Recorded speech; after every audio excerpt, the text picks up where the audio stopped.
Pensar que en realidad el trabajo creativo tiene mucho que ver con dar permiso para hablar al que no ha hablado todavía, creo que esa idea me ayudó y creo que quizá tiene más que ver con eso, pues que mi emoción o mi fascinación tenía más que ver con eso que con el propio contenido. Yo creo que además en el teatro de Juan siempre hay una reflexión sobre el punto de vista, sobre esto en concreto, ¿no? ¿Quién tiene derecho a hablar? ¿Quién debe contar la historia? ¿Quién es el dueño del relato? Y aunque yo no lo haya leído nunca dicho de este modo, me atrevo a decir que creo que su teatro se basa en una premisa, que es que este mundo en el que vivimos está cargado, contaminado de relatos. Muchas veces se dice, no sabemos escuchar, esta es la sociedad de los medios de comunicación, ya no nos escuchamos. Yo creo que es incorrecto, creo que en realidad estamos escuchando todo el rato y escuchamos mucho, o sea, nos creemos muchos cuentos sobre cuál es la historia de este país, cuentos sobre quiénes somos, qué debemos ser, y que en realidad somos expertos oyentes, expertos espectadores de los relatos y que nos encantan los relatos. Esto, al margen de los peligros que pueda conllevar, creo que que aporta una gran oportunidad para el escritor, que es decir, bueno, yo soy escritor, sé escribir, y quizá la mejor manera de combatir los relatos oficiales, que por oficiales son falsos, o instrumentalizados al menos, la mejor manera de combatir esos relatos es proponiendo relatos nuevos, incluso siendo conscientes de que los relatos que proponemos deben ser rebatidos. Al final de lo que se trata es de mantener esa discusión siempre en marcha, ¿no? Como un fuego de discusión, proponiendo historias nuevas, un fuego en torno al cual se reúne la sociedad para seguir planteando una y otra vez las preguntas. Creo que por el tipo de autor que es Juan, que bueno, siempre se dice, ¿no? el dramaturgo filósofo, el dramaturgo pensador, y yo creo que eso a veces no ayuda a entender lo que él escribe, porque creo que hace que la gente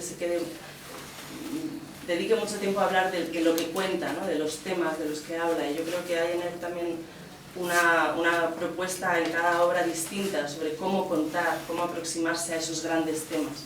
O sea, claro que hay que decir, es un valiente porque trata los temas con los que nadie se atreve, pero luego es un autor muy moderno también en la forma. Y creo que para entender la forma de su teatro, creo que hay que intentar responder a esta pregunta, que creo que es la que él se plantea, es ¿quién es el dueño del relato? ¿Quién debe contar las historias? Pero casi desde una perspectiva o desde una voluntad de justicia incluso, de ser consciente que el escritor tiene ese papel, el de poder pasar, el de poder poner el foco sobre lo que había estado oculto, sobre el que había estado oculto muchas veces marginado simplemente mirando, ¿no? Y me parece como tesis bonito pensar que a lo mejor el que ha estado callado y mirando es el que más derecho tiene a hablar. Hay una obra que ha mencionado antes Roberto, que es El chico de la última fila, en la que se cuenta la historia de un profesor, un profesor de literatura y su alumno de literatura. La obra comienza con el profesor un poco desanimado porque sus alumnos son malos y nadie escribe bien y todo es un desastre. Y finalmente, gracias a un ejercicio en el que pide a sus alumnos que relaten lo que les ha pasado el fin de semana, parece encontrar un talento que no esperaba en una narración que en sí es bastante inofensiva a priori.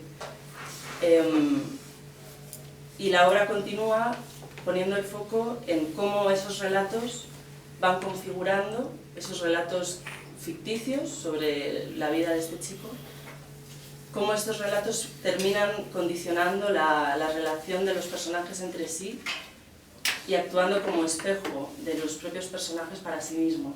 Ante un mismo relato, los distintos personajes se fijan en distintas cosas.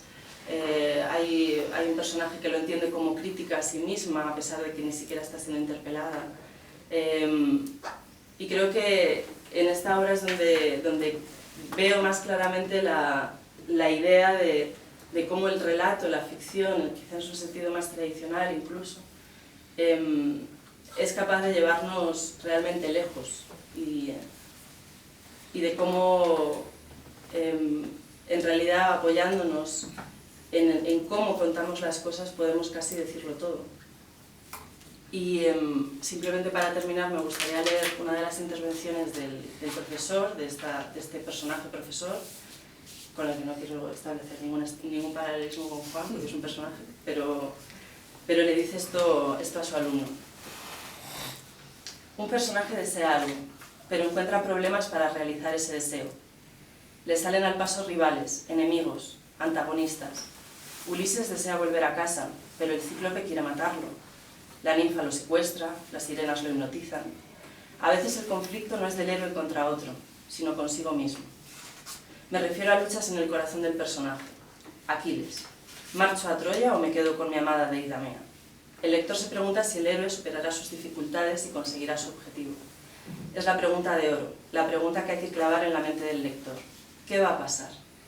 Al lector no se le puede dar tregua, hay que mantenerlo tenso. El lector es como el sultán de Cerezade.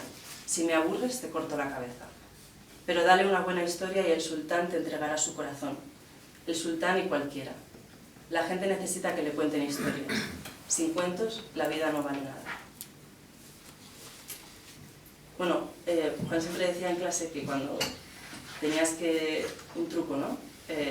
Cuando quieras presentar a un personaje a los espectadores y que los espectadores sepan muy rápido quién es ese personaje y cómo es, una cosa que puedes hacer es hacer que hable de otra persona, porque en los retratos que uno hace, cuando hablamos de otros, siempre de alguna manera nos exponemos, ¿no? Y nos retratamos a nosotros mismos.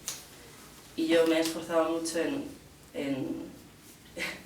en ser capaz de presentaros a Juan, siendo consciente de que, bueno, se trasluce en cualquier caso mi admiración. Y dicho esto...